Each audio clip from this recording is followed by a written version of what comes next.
Okay, on to challenge 7. This is our last challenge, and this should be one that you're able to complete since we've already completed a lot of the tasks here, except for the cloning of the node. Cloning a node, we haven't done any of the other challenges.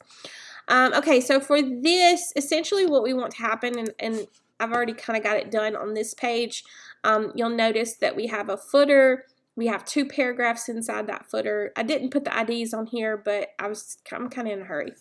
Okay, so where would the footer appear in our DOM tree? The footer has a sibling of main and a sibling of header, and if we want to use the append child method, remember there are 2 ways that we can insert that we've learned. 2 ways that we can insert elements into our DOM tree are append child and insert before. The easiest way would probably be to append child. So to append child, we need to know the parent node, and then we need to know our new node that we're adding. In this case, it is not a child of main. Footer is not a child of main. They're siblings. They're siblings of header, but their parent is this div. Okay, so as the footer will be a child of div, and then these paragraphs will be a child of footer. Okay, let's see what that looks like in our code. Now I'm going to put our syntax here for appending a child, and that might help us out later on. I've already done the event listener, so I did an event listener on load for the add footer challenge. Okay, so anything that we need to create or we need to access, we need some kind of variable for. So I want to create a footer, so I'll do footer L, and to create a new node we use, if you said create element, good job. And it is a footer tag, so we want footer there. We need to create a paragraph, so let's call that para L. And we can do, I didn't mean to press tab there. We can do document.create element and a p tag. Yeah. Okay, so since we said the syntax was append child, we need to know the parent node. And we said the footer would be a child of the div. We need to be able to access that div. So the div appears in our code way up here. I need to turn those off, those little pop-ups. It has a div of ID wrapper, so we can access that very easily with a get element by ID. Document.get element by ID, and its ID is wrapper. Okay, so we have a new paragraph node, but it's empty, so let's assign it some text. So I'll do para L. How could I give it text? Remember, there's 2 ways to add text. Text content and inner HTML. Let's use text content because that's more secure, remember? So we're going to say these challenges were bossed by, okay? And then, oh, you left out a semicolon, Miss Lucas.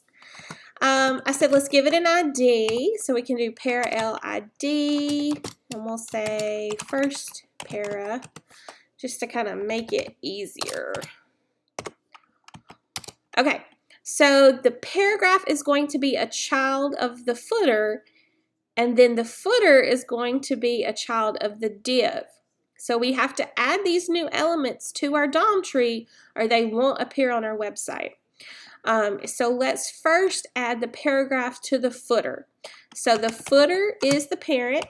We do append child, and the new node that we want to append to that is the paragraph. All right, so now we've got the paragraph inside the footer, but that footer is still floating out into space until we append it to our document. So we said let's let it be a child of our div. So we'll do div as our parent element, append child, and then our footer L. Now our footer L has our first paragraph in it, so as long as we've done our event listener, this should work. And if we refresh, yes, we've got our first paragraph. If we come over here, yes, footer is on the equal. It's a sibling of header and main. If we expand footer, we have a paragraph with the ID of first paragraph, okay?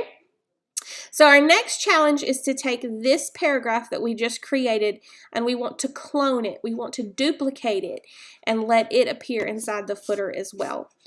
Okay, so let's go back to our code. If we want this second element, and there's things that we want to change about the second element, so we need an easy way to access that. So let's do var second para L. And we're going to do that by, and if we haven't looked at this syntax before, to clone a node, we use the node that we want to clone, and then the syntax is, the method itself is called clone node. And then we have a parameter here. This parameter, if we set it to true, clones the node, all of its attributes. So if we had an ID, if we had a class, and then all of its descendants. So if it had any children, it would clone all of that as well. And then you set that to false if you only want to clone the node itself and none of its attributes. And that's what we want to do in this case. Okay? So let's go back to our code. We're going to do our node that we want to clone is the para L. Okay?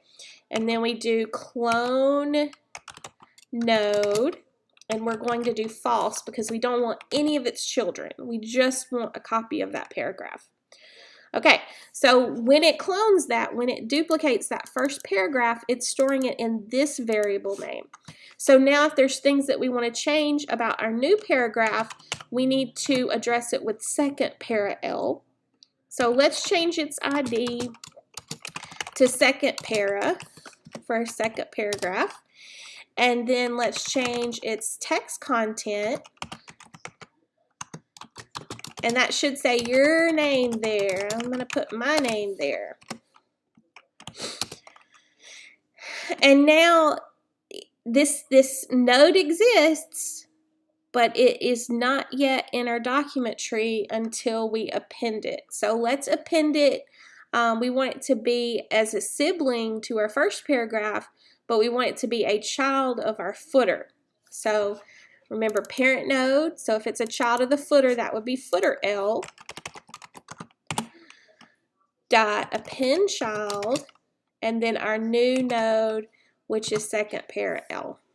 Okay, so if I refresh this, ta-da, oh, wrong one, wrong page. If I refresh this, yes. Now I have two paragraphs down there.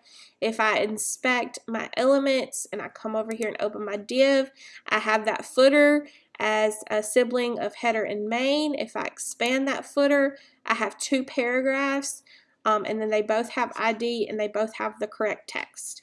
Okay, once you've finished all these challenges and you have them working, upload this file to the submission area on Canvas. And if you have any problems with that, email me. Okay, see you guys soon. Goodbye.